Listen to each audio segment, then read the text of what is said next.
High বন্ধুরা, সকালবেলায় উঠেই চলে গেলাম মার্কেটে। খেয়ে দিয়ে একদম সুন্দর করে চলে গেলাম মার্কেটে। মার্কেটে গিয়ে আজকের কিছু ঘরের জন্য কিছু কেনাকাটা করলাম, ফ্রুটস, ভেজিটেবল। আজকের মিশনটা আসলে কেক বানানোর, তাই কেকের সামগ্রী নিয়েই বিশেষ করেই বাসার জন্য রওনা দিলাম। দেন আমার কেক বানানো শুরু হয়ে গেছিল।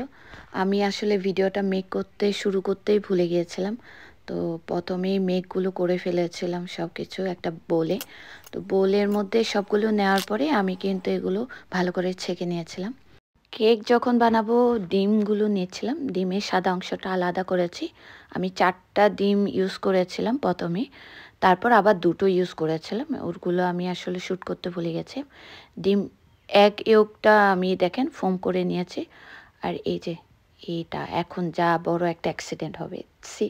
তারপরে আমি আবার এইটাতে নিলাম, এখানে বাটার আর এক ইয়োগটা মিক্স করে এখানে মিক্সিং বলে আমি কেকের ওই ডোর সাথে মিক্স করে নিচ্ছি ভালো করে। তারপর আমি এই ফোমটা ধীরে ধীরে অল্প অল্প করে আমি মিক্স করব। দেন আমি এখন যেটাতে কেক বানাবো ওটাতে একটু স্প্রে করে বাটার পেপার দিয়ে ভালো করে, তারপর ডোটাকে ওখানে ঢেলে ভালো করে একদম ঝেঁকে নিব। ঝেঁকে নেওয়ার পরে ওভেনটাকে আগে একটু গরম করে নিব। দেন আমি কেকটাকে দিয়ে দিলাম। তারপর আবার একটু চেক করে নিচ্ছি কিছুক্ষণ পর। চেক করার পরে প্রায় 5 মিনিট পরে চেক করলাম, দেখছি না হয়নি। দেখতে পাচ্ছি কেক হতে একটু সময় লাগছে। তো আমি কিছুক্ষণ মুভি দেখলাম, তারপর আবার আসলাম। এবার কেকটাকে ভালো করে চেক করার পালা। দেখলাম কেকটা হয়ে গেল এবং কিছুক্ষণ রেস্টে দিয়েছিলাম। এটা একটা বাটার ক্রিম, বাটার ক্রিমের পরে হুইপ ক্রিম আলাদা আলাদা করে ঢেলে নিয়েছি। হুইপ ক্রিমের মধ্যে আমি আইস সুগার এবং দুধ পাউডার দিয়েছি, যেটা আমি আসলে খুব পছন্দ করি। তো ওভাবে আমি মেক করেছি। ওটার সাথে আমি বাটার ক্রিমও দিয়েছি, তো যাতে ক্রিমটা অনেক সুন্দর হয়। তো এই দেখেন আমার কেকটা।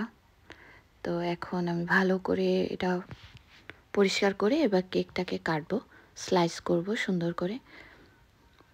আমি আসলে বেশি বড় করতে চাইনি, খাওয়ার কেউ নেই, বাসার জন্যই করছি। বিকজ আমাদের ম্যারেজ অ্যানিভার্সারির কেক ছিল এটা।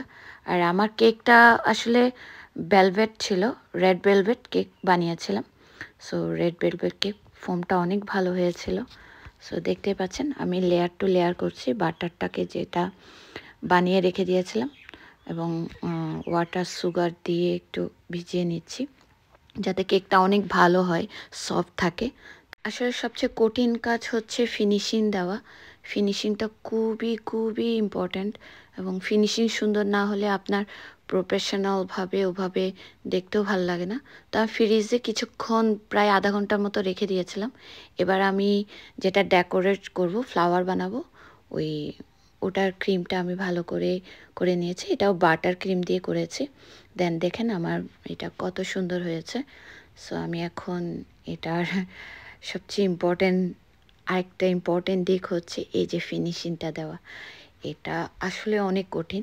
আমরা খেয়ে তারপর দেখে অনেক কমেন্ট করে থাকি। আসলে যারা এই কেকগুলো বানায় না, তাদের আসলে যে কি পরিশ্রমটা লাগে, তাদের মনের মধ্যে ভয়টা থাকে যে ফিনিশিংটা সুন্দর হচ্ছে কিনা, ডেকোরেশনটা সুন্দর হচ্ছে কিনা।